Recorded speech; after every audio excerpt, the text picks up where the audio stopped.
সেই শরৎকাল, দুর্গাপুজো আসছে। এখনকার কথা বলছি না, 2000-এর আগে, 90s-এর কথা বলছি। সেই শরৎকালে সকালে ভোরে উঠে শিউলি ফুল পাড়তাম। তো বলতাম ছোটদের বা আমাদের বন্ধু বান্ধবীদের বলতাম যে শুয়োপোকা আছে শিউলি গাছে, যাস না।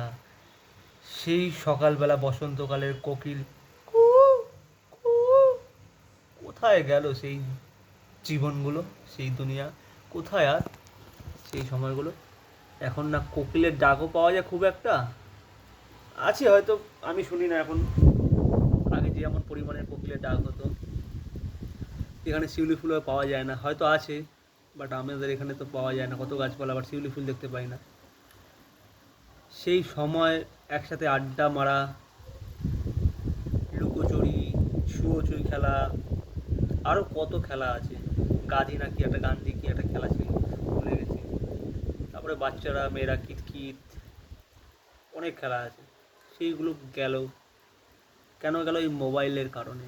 মোবাইল আসার পর থেকে সবাই পার্সোনাল মোবাইলে, ইউটিউব, ফেসবুক, যেমন এখন আমিও আছি। কী করবো এখন? আর এমনকি এখন বিয়ে বাড়িতে দেখা হলেও সবার সাথে তেমন কথা হয় না, এই একটু হাই হ্যালো, কেমন ড্রেস পরেছে, ওই দেখানোর জন্য গেল। সেটা আগেও হতো, ওই তারপর আবার হাতে মোবাইল নিয়ে লেগে পড়লো। আগে ছিল হাতে মোবাইল ছিল না, টাইম পাস করবে কী করে, কথা বলে টাইম পাস করতো, পিকনিক করে টাইম পাস করতো। এখনও পিকনিক হয়, কিন্তু এখন ওই মদ খাওয়ার পিকনিক হয়। তখনও মদ খাওয়ার পিকনিক হতো, কিন্তু তখন একটা আনন্দ, মানে একত্রে সবাই মিলিত হবে, কথাবার্তা, সুখ দুঃখের কথাবার্তা হবে। তারপর ওগুলো তো চলবে, একটু নেশা ওগুলো তো পিকনিকে হয়। বাট সেই যুগ, 90s-এর যুগ, যারা 90s-এর আছো, মনে পড়ে? সত্যি করে বলবে তো? আমার তো মনে পড়ে। ও 90s, ওই সময় ফোন ছিল না বলেই এত গল্প আড্ডা। তারপরে স্কুল থেকে অনেকে ছুটি নিয়ে চলে যেত, পালিয়ে যেত। আমি স্কুল থেকে জীবনে পালাই সত্যি, তাও বলছি আমার অনেক বন্ধু বান্ধব ফটো পালিয়ে যাওয়ার ছিল, একটা মজা ছিল। ওই হাওয়াটা আসছে তো, তাই ভাবলাম ভিডিওটা বানাই, মনে পড়ে গেলো সেই সময়। ও, বৃষ্টি পড়ছে, হাওয়া আসছে, শরৎকাল এর কথা মনে পড়ছে। এই শরৎকালই ঢুকছে আস্তে আস্তে, এখনও ঢোকেনি, ঢুকবে শরৎকাল। সেই ঢাকের, এখন পুজোরও মজা লাগে না, সত্যি বলছি, এখন পুজোর কিছু মজা লাগে না, কিছুতেই মজা লাগে না এখন।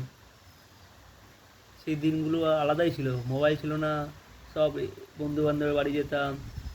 এখন তো মোবাইলে আসছি রে খবর, ফেসবুকে দিয়ে দিলাম, এই আসছি, কালকে আসবো। কালকে আগের বার হঠাৎ সারপ্রাইজ, বাড়িতে গেলাম, আত্মীয় স্বজনের বাড়িতে, খুব খুশি, গেলাম, 4-5 দিন থাকলাম। এখন তো আগেই, এই দিনে আসছে, এই সময় আসছে, সব রেডি রাখো। 90s সেই ওয়ানে ইনফ্যান্টে পড়া, সেই আতা গাছে তোতা পাখি, ডালিম গাছে বউ, ঠাকুর দাদার মনমোনা খান, আমার বউ কী যেন ভুলে গেছি আমি, ঠাকুর দাদার বউ, যাই হোক, আগডুম বাগডুম ঘোড়া চলে, টিয়া পাখি চলে, কি চলে ভুলে গেছি। এইটুন, হ্যাঁ, এসেছে শরতের গল্পটা মনে আছে, তোমাদের হয়তো মনে আছে। এসেছে শরতে হিমের পরশ লেগেছে হাওয়ার পরে, সকালবেলায় ঘাসের আগায় শিশিরের রেখা ধরে, আমলকি বন কাঁপে যেন তার বুক করে, দুরু দুরু পেয়েছে খবর, পাতা খসানোর সময় হয়েছে শুরু। জানি না এটা কীভাবে মনে আছে, কুমোরপাড়া গরু এটাও মনে আছে, ওটা তার বললাম না, ওটা তোমাদের অনেক হয়তো মনে আছে।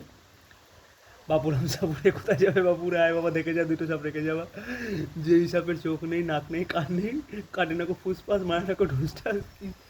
ও, হঠাৎ মনে পড়ে গেল 90s-এর কথা, 1998-99-এর কথা, 1997, ও 97, 98, সেই দিনগুলো ভুলবো না।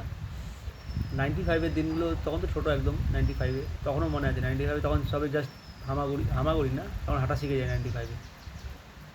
যারা 90s-এ আছো, 90s থেকে 2000-এর মধ্যে, 1999-এর মধ্যে, কমেন্ট করো কেমন তোমাদের দিনগুলো মনে পড়ছে। না মনে পড়লে জানাও, পড়লেও জানাও, একটু কমেন্ট টমেন্ট করো কেমন। টাটা।